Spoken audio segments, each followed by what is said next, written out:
কনকনে ঠান্ডায় শীতের একটি নতুন সকালে আমার সমস্ত বন্ধুদের জানাই সুপ্রভাত।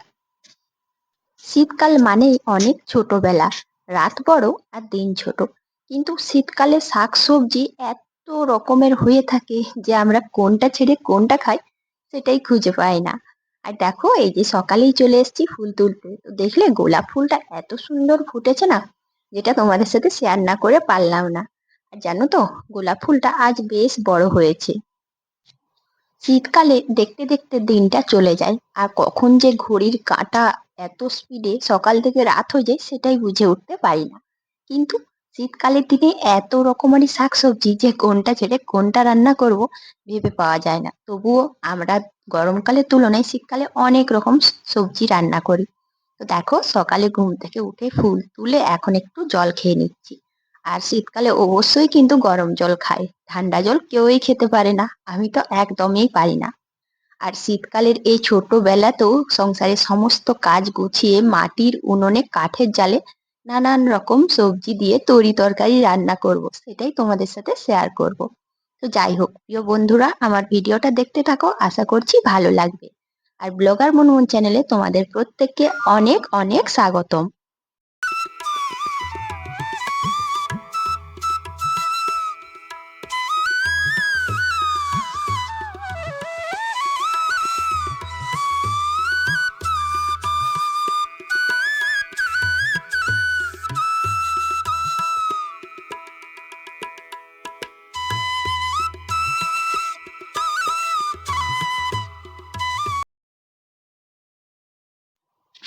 সংসারের সমস্ত কাজকর্ম তাড়াতাড়ি গুছিয়ে নিয়েছি।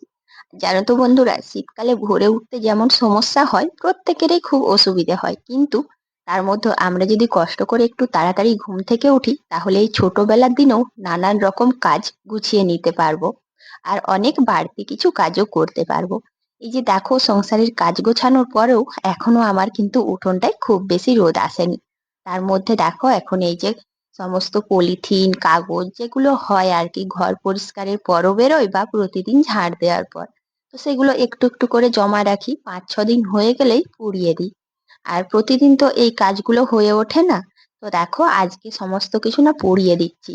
প্রথমে ভেবেছিলাম যে সূর্যের তাপটা একটু এলে হয়তো জিনিসগুলো ভালো করে পোড়ানো সম্ভব, কিন্তু না, আমার তো কাজ হয়ে গেছে, আর এতক্ষণ কখন রোদ আসবে তার অপেক্ষায় না থেকে সব পুড়িয়ে দিলাম।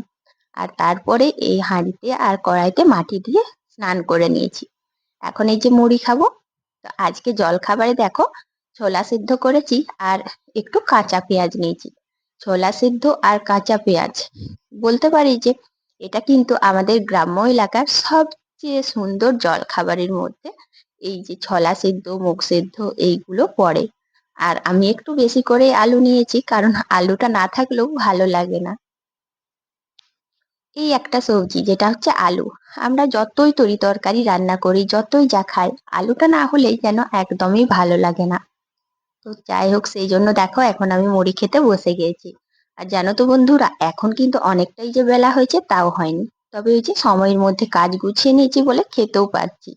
না হলে কাজ করতে দেরি হলে আমাদের গৃহিণীদের আবার তাড়া থাকে যে কখন রান্না বান্না করব, তখন দেখবে ঠিকঠাক ভাবে না হয় খাওয়া আর না হয় অন্য কাজ।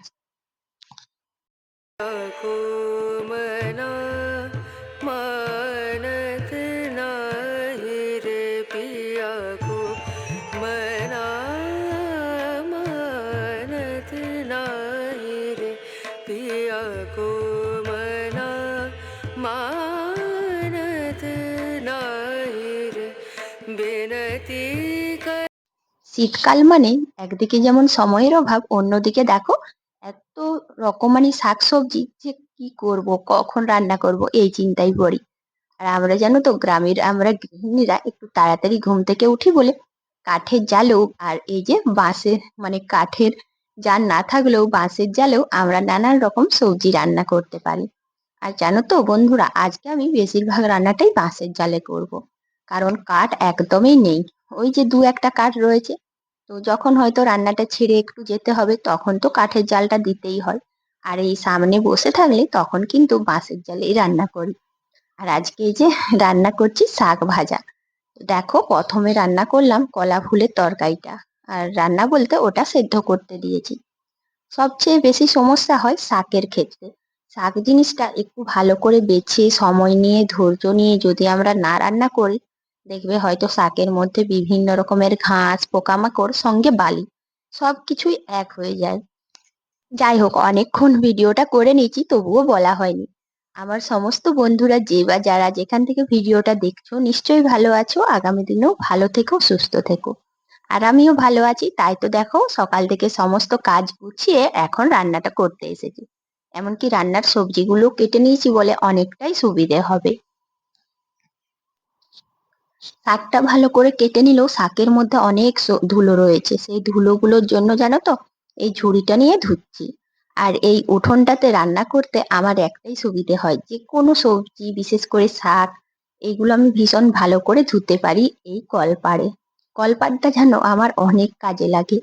অবশ্য যে কোনো গৃহিণীদের জন্যই কলপাড় খুবই প্রিয় জায়গা আর খুবই ব্যস্ততার জায়গা। এখানেই আমরা অর্ধেকটা সময় কাটিয়ে দিই, বিভিন্ন কাজকর্ম এখানেই করি। তো যাই, এতক্ষণ ধরে অনেক গল্প করলাম। আর যে টপিকে আজকে আমি তোমাদের সাথে ভিডিও শেয়ার করছি সেটাই বলা হয়নি। তো দেখো আজকে নানান রকম তরি তরকারি নিয়ে বসেছি। আর প্রথমে তো দেখলে যে আমি কলা মোচার তরকারিটা সেদ্ধ করতে দিয়েছিলাম। এখন করব পটল আলুর তরকারি। শীতের সবজি মানে এত সবজি থাকে না কোনটা ছেড়ে কোনটা করি।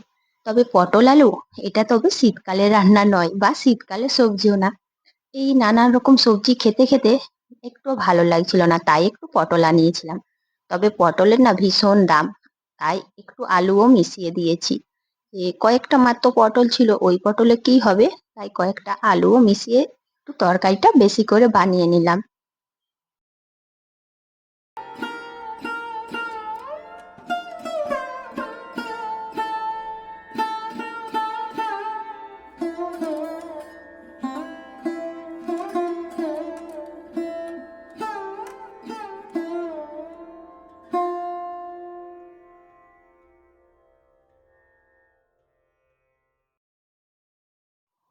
কলা ফুলের তরকারি সঙ্গে পটল আলুর তরকারি, শাক ভাজা আর এই যে উচ্ছে ভাজা।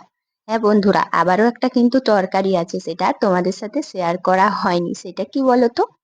আর সেটা হচ্ছে ফুলকপি আলুর ভাজা। খুব সুন্দর করে ভেজে নিয়েছি, তবে তখন তোমাদের সাথে শেয়ার করতে পারিনি। রান্নাবান্নার ফাঁকে দেখলাম যে এইদিকে কয়েকটা সবজি পড়েছিল, সবজি বলতে সবজির খোসা পড়েছিল। তো সেগুলো ভালো করে না তুলে নিলে জানো তো এখানে স্লিপ করার সম্ভাবনা থাকে, তাই সেগুলো তুলে এখন একটু ঝাড় দিয়ে দেবো। কাজের ফাঁকেই আরেকটা কাজ যদি আমরা গুছিয়ে নিই তাহলে দেখবে শীতকালে ছোটবেলাতেও সব কাজ গুছিয়ে করা যায়। আর খাওয়া দাওয়ার পরে ছেলে চলে এসছে বাগানে, একটা পেয়ারা পেড়ে নিল। পেয়ারা পাড়ার পর দেখো কেমন দাটা নিয়ে ঘুরছে, বলছে আরো যদি অন্য পেয়ারা গেছে পেয়ারা পাই। তো বন্ধুরা আজ